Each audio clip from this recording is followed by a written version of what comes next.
हैं।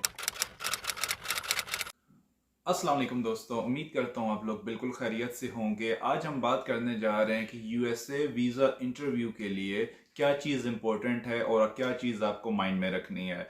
जैसे ही आप अपॉइंटमेंट ले लेते हैं, DS-160 फॉर्म फिल करते हैं, उसके बाद आप जो है वो एम्बेसी फ़ी पे करते हैं और आपको अपॉइंटमेंट मिल जाती है। जब आपकी अपॉइंटमेंट डेट करीब होती है तो आप बहुत ज़्यादा नर्वस होते हैं और आप सर्च कर रहे होते हैं कि कोई ऐसा तरीका मिल जाए जिसके ज़रिए जो है वो आपको यूएस का वीज़ा मिलने में आसानी हो। तो आई होप कि ये छोटी सी वीडियो आपकी ज़रूर हेल्प करेगी। यूएस का वीज़ा इंटरव्यू पे जब आप जाते हैं तो सबसे पहले आपने जहन में रखना है कि आपके पास ऐसी ड्रेसिंग होनी चाहिए जो कि ना बहुत ज़्यादा ओवर हो और ना बहुत ज़्यादा बिल्कुल ही, अगर आप इंडिया पाकिस्तान से दे रहे हैं तो बिल्कुल ही आप जो है वो सलवार कमीज़ में भी मत चले जाएं। डिपेंड्स कि आप क्या करते हैं। अगर आप पॉलिटिशियन हैं तो आप जा सकते हैं, बट मोस्टली केसेस में जो है मैं रिकमेंड नहीं करता। आप और बिल्कुल भी जो है वो 2 पीस 3 पीस पहन के चले जाएं तो वो भी टू मच हो जाता है। आपने कोशिश करनी है कि एक नॉर्मल सा जो ड्रेस है वो आपने रखना है और उसके बाद जो है वो आप टाइम से कोशिश करें कि आधा घंटा पहले पहुंच जाएं, क्योंकि वहां पे सिक्योरिटी चेक में और बाकी चीज़ों में टाइम लगता है। और अगर वीज़ा ऑफिसर पहले अवेलेबल होता है तो वो आपसे पहले इंटरव्यू ले सकता है। जब आप उसके पास जाएंगे तो आपने सबसे नंबर इंपॉर्टेंट चीज़ ये कि कॉन्फिडेंस रखना है। आप जो भी जवाब दें वो अपने कॉन्फिडेंस से देना है, क्योंकि जब आप कॉन्फिडेंस लूज करते हैं तो ये सबसे ज़्यादा लोगों के वीज़ा रिजेक्ट करवाता है एज कंपेयर टू जेन्युइन कोई रीज़न होना जिसकी वजह से वीज़ा रिजेक्ट हो। मिसाल के तौर पे एक पर्सन की ट्रैवल हिस्ट्री नहीं है लेकिन वो बहुत ज़्यादा कॉन्फिडेंट है कि वो यूएस जाएगा हफ्ते 2 हफ्तों के लिए और वापस आएगा, तो यूएस वीज़ा ऑफिसर उसको वीज़ा दे सकता है एज कंपेयर टू एक ऐसा पर्सन जिसकी ट्रैवल हिस्ट्री है लेकिन उसके बावजूद उसकी बातों से डाउट लग रहा है कि हो सकता है ये जाए और यहाँ से वापस ना आए। तो कॉन्फिडेंस बहुत इंपॉर्टेंट है, आपकी स्माइल बहुत ज़्यादा इंपॉर्टेंट है, आई टू आई कॉन्टैक्ट बहुत ज़्यादा इंपॉर्टेंट है। और दूसरे नंबर पे ये कि जो भी आप इंटरव्यू में क्वेश्चन आपसे पूछा जा रहा है, अगर आप उसका जवाब नहीं पता तो कोई मसला नहीं है, आप दोबारा वीज़ा ऑफिसर से रिक्वेस्ट करें कि वो आपको दोबारा पूछ ले।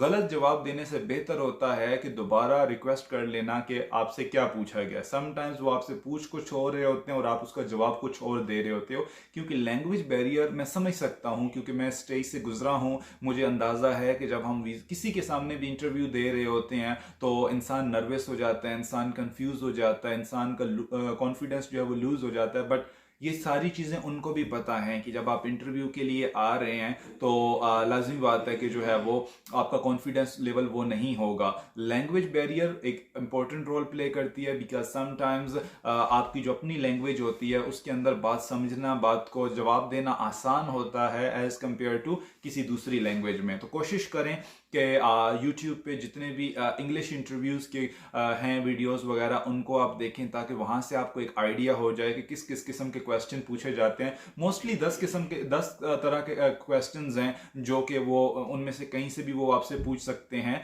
और आपने जो है उनका जवाब देना होता है।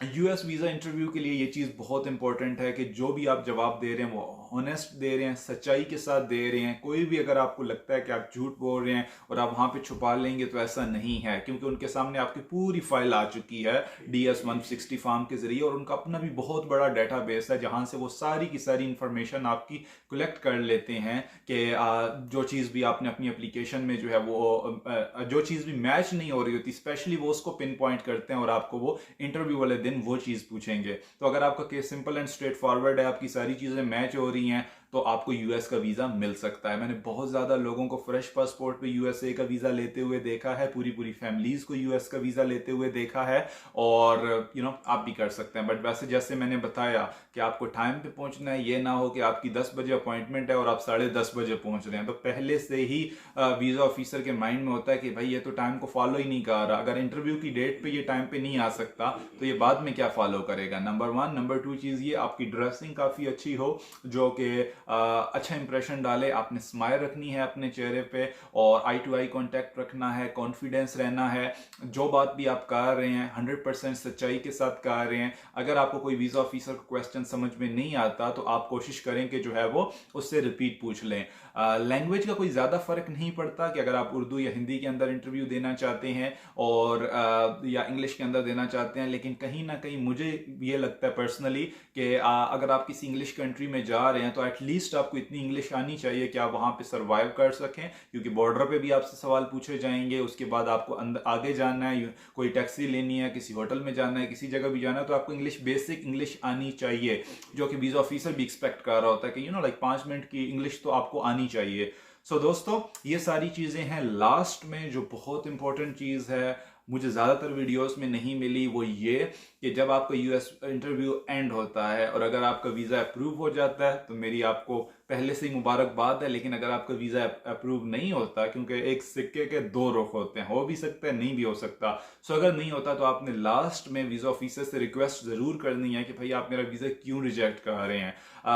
कुछ अच्छे वीज़ा ऑफिसर्स होते हैं, वो आपको बता देते हैं कि जी हम सेटिस्फाइड नहीं है आपकी इनकम के बेस पे, हम सेटिस्फाइड नहीं है आपकी ट्रैवल हिस्ट्री के बेस पे, हम सेटिस्फाइड नहीं है किसी भी बेस पे। तो आपने कोशिश करनी है कि नेक्स्ट टाइम वो इंप्रूव करें और आप अपना वीज़ा रीअप्लाई करें।